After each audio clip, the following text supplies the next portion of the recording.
Hi అండి, అందరికీ నమస్కారం. నేను మీ గోదావరమ్మని. మన ఛానల్ని ఫస్ట్ టైం చూసేవాళ్ళు ప్లీజ్ తప్పకుండా లైక్ ఇచ్చి సబ్స్క్రైబ్ చేసుకోవడం మర్చిపోకండి.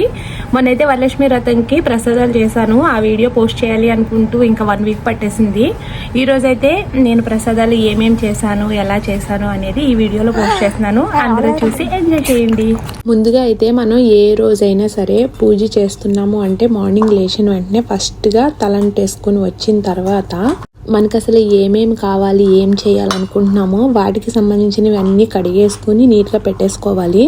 పైన పనులు ఏమైనా ఉన్నాయేమో ఆ పనులన్నీ కూడా మనం ఈ లోపు ఇటు అటు 2 కవర్ చేసుకుంటా చేసుకోవచ్చు. ఫస్ట్ ఎప్పుడు కూడా గ్యాస్ ఆరు పొయ్యి ఏదైనా సరే వెలిగించేటప్పుడు ముందు గ్యాస్కైనా పొయ్యికైనా దండం పెట్టుకుని కొద్దిగా పసుపు రాసుకుని కుంకుమ పెట్టుకుని పువ్వులుంటే పెట్టుకొని అప్పుడు మనం పొయ్యి అనేది వెలిగించుకోవాలి. ఇంకా అది అయిపోయిన తర్వాత నేను ఆల్రెడీ రైసు ఇంకా శనగలు వాష్ చేసేసి రెడీగా ఉంచాను. ఇంక ఇప్పుడైతే గడపలకి పసుపు రాస్తున్నాను. కొంతమంది అయితే ముందు రోజే చేసేసుకుంటారు ఇవన్నీ. నేను చెప్పాను కదా, నాది ఒక మంచి హ్యాబిటో లేదంటే బ్యాడ్ హ్యాబిటో తెలియదు కానీ అన్ని ఆ రోజే చేసుకోవడం అలవాటు అనేసని ఇంకా అందుకోసమని అవన్నీ పక్కన పెట్టుకున్న తర్వాత ఫస్ట్గా అయితే గడపలకి పసుపు రాసేసుకున్నాను. ఇంకా కుంకుమ బొట్లు కూడా పెట్టుకుంటున్నాను.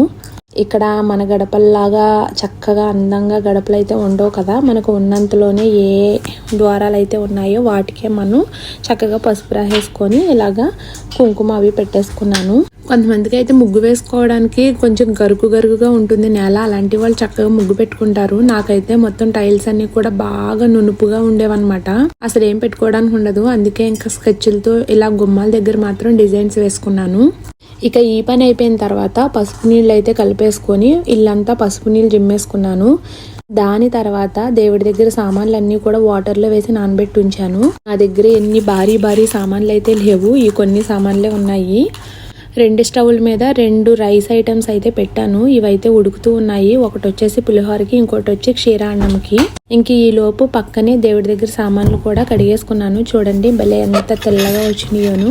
ఇప్పుడు వీటిని కూడా పక్కన పెట్టేసుకొని ఇంకా ఇప్పుడైతే పులిహోర కోసం చింతపండు నానబెట్టుకుంటున్నాను. చింతపండు అప్పటికప్పుడు నానదు కాబట్టి చాలా గట్టిగా ఉంటుంది కాబట్టి నేనైతే వేడి నీళ్లు ఓవెన్లో పెట్టి వేడి చేసేసి ఆ వాటర్ అనేవి ఈ చింతపండులో వేసేసి నానబెట్టేశాను. ఇలా అయితే 5 నిమిషాల్లో బాగా నానిపోతుంది. క్షీరాన్నంకి అయితే రైస్ చాలా వరకు ఉడిగిపోయింది. ఇప్పుడైతే పాలు కూడా వేసి ఉడకనిస్తున్నాను. పక్కనే పులిహోరకు కూడా రైస్ ఉడుకుతుంది కదా, ఇది కూడా చాలా వరకు అయిపోయింది. అంటే చాలా పొద్దునగా ఉన్నప్పుడే మనం వాట్ చేసుకోవాలి.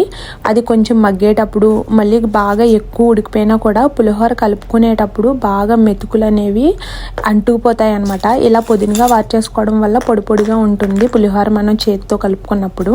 నేనైతే ప్రసాదాలన్నీ కూడా కొంచెం భారీ లెవెల్లోనే చేస్తున్నాను. మన ఇంటికి వచ్చిన ముత్తైదువులు ఇంకా ఎవరైతే వస్తారో వాళ్ళందరికీ పెట్టాలి కాబట్టి. ఇప్పుడు క్షీరాన్నం కోసం బెల్లాన్ని అయితే తీసుకుంటున్నాను. ఎప్పుడు కూడా బెల్లం ఇంటి దగ్గర నుంచి తెచ్చుకుంటాను, చాలా బాగుంటుంది. మా అత్తయ్య గారికి దగ్గరలోనూ అక్కడ బెల్లం అనేది ఓన్గా తయారు చేస్తారనమాట. ఇంకా అందుకే ఎప్పుడు మావయ్య గారు అక్కడి నుంచే తీసుకొస్తారు. నేను ఎప్పుడు కువైట్కి వచ్చిన బెల్లం అయితే తెచ్చుకుంటాను. పూజల్లో కూడా అదే వాడుకుంటాను. బెల్లాన్ని అయితే చాలామంది క్షీరాన్నంలో డైరెక్ట్గా వేసేస్తారు కదా, అలా వేసేయడం వల్ల ఏంటి అంటే అందులో ఏమైనా వాళ్ళు చేసేటప్పుడు మట్టి కానీ ఇలాంటి కొన్ని డస్ట్ చూడండి పైకి కనిపిస్తున్నాయి కదా, అలాంటి ఆకులు ఏమైనా ఉంటే మనం డైరెక్ట్ అందులో వేసేయడం వల్ల కలిసిపోతుంది. అందుకే నేను ఎప్పుడు కూడా బెల్లాన్ని కొన్ని నీళ్లు వేసేసుకొని కొంచెం కరిగిపోయినిచ్చేసి దాని తర్వాత వడకట్టుకుంటాను. ఇప్పుడైతే రైస్ని నానబెట్టుకుని ఉంచుకున్నాను. నైటు ఈ రైస్ని నానబెట్టేసి ఇలాగ ఎండబెట్టాను. ఎందుకంటే పచ్చలుడు కోసం రైస్ని ఇప్పుడే మిక్సీలో వేసి ఆడుకుంటాను. ఇది కూడా ఈ రోజే చేసుకుంటాను నేను. ఏమో నాకు ఇలా అలవాటు అయిపోవడం వల్ల అనుకుంటా అన్నీ ఆ రోజే చేసుకోవాల్సి వస్తుంది. ఆ బెల్లం పాకాన్ని అయితే చక్కగా వడకెట్టేసి ఇందులో వేసేసాను రైస్లోను. ఇంకా క్షీరాన్నం అయితే మెల్లిగా ఉడుకుతూ ఉంది, సిమ్ముల్లో పెట్టాను లేదంటే అడిగంటేస్తుంది అనేసి. దాని పక్కనున్న రైసు పులిహోరకి ఆల్రెడీ వాట్ చేశాను కాబట్టి సిమ్లో పెట్టేసి దాన్ని దమ్ చేసేసి పక్కన పెట్టాను. ఇప్పుడు ఈ శనగల్ని కుక్కర్లో పెట్టుకొని మనం ఒక 4-5 విజిల్స్ అయితే రానిచ్చిన తర్వాత ముందు చెక్ చేసుకోండి ఉడికినాయో లేదోను. ఒకేసారి ఎక్కువ విజిల్స్ పెట్టేసామంటే బాగా ఎక్కువ ఉడికిపోతాయి, అప్పుడు పేస్ట్ అయిపోతాయి. చింతపండు అయితే ఆల్రెడీ నానబెట్టేసి ఉంచుకున్నాను కాబట్టి మంచిగా గుజ్జు వస్తుంది చూడండి భలే చిక్కగాని. ఈ చింతపండు కూడా ఇంటి దగ్గర నుంచి తెచ్చుకున్నదే. నేను చాలా వరకు ఇంటి దగ్గర నుంచి తెచ్చుకుంటాను. మొన్న అత్తయ్య గారు కూడా తీసుకొచ్చారు. ఇంక ఇప్పుడైతే క్షీరాన్నంలోకి యాలకులు ఆడుకుంటున్నాను. ఇవి కూడా చక్కగా చిన్నది ఉంది నా దగ్గర, ఈ గ్రానైట్ది, ఇందులో వేసేసుకొని దంచుకుంటున్నాను. క్షీరాన్నం అయితే చూడండి రెడీ అయిపోయింది. బెల్లం వల్ల అనుకుంటా మంచి కలర్ఫుల్గా ఉంది. ఇంకా కన్సిస్టెన్సీ కూడా చాలా అంటే చాలా బాగా కుదిరింది ఈసారి ఆ లక్ష్మీదేవి దయ వల్ల.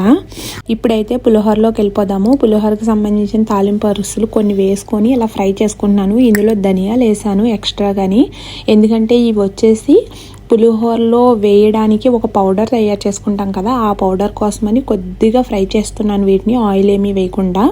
వాటిని ఆల్రెడీ మిక్సీ చేసేసుకొని పౌడర్ పక్కకు పెట్టుకున్నాను. ఇప్పుడైతే పులిహోర తాలింపు కోసం ముందుగా ఆయిల్ వేసుకుంటున్నాను. ఇంకా పులిహోరలో వేసే ఇంగ్రీడియంట్స్ అందరికీ కూడా తెలుసు కదా, వేరుశనగ గుళ్ళు, పచ్చిశనగపప్పు, అలాగే ఆవాలు. వీటికంటే ముందుగా పులిహోర అంటే గుర్తొచ్చేది కరివేపాకు. చింతపండు తర్వాత పులిహోరలో వేసే మెయిన్ ఇంగ్రీడియంట్ ఏదన్నా ఉంది అంటే అది కరివేపాకు మాత్రమే. కొంతమంది పులిహోరలో ఓన్లీ పచ్చిమిరకాయలే వేసుకుంటారు, కొంతమంది ఓన్లీ ఎండుమిరపకాయలే వేసుకుంటారు, చాలా మంది రెండు మిక్స్ కూడా వేసుకుంటారు. నేను కూడా అలానే వేస్తాను, రెండు మిక్స్ వేస్తాను. ఈ పచ్చిమిరపకాయలు ఇంకా కరివేపాకుని అయితే కనుక బాగా వాష్ చేసేసుకొని పక్కన పెట్టేసుకున్నాను. ఇవి ఎప్పుడు వేస్తాను అంటే గుజ్జు బాగా ఉడుగుతూ ఉంటుంది కదా, అప్పుడు వేస్తాను, అందుకే ముందు వాష్ చేస్తాను. తాలింపు కొరుసులు చూడండి చాలా వరకు వేగుతూ ఉన్నాయి. ఆయిల్ త్వరగా వేడెక్కిపోయిందంటే కనుక తాలింపు కొరుసులు మాడిపోతాయి, జాగ్రత్తగా చూసుకోవాలి.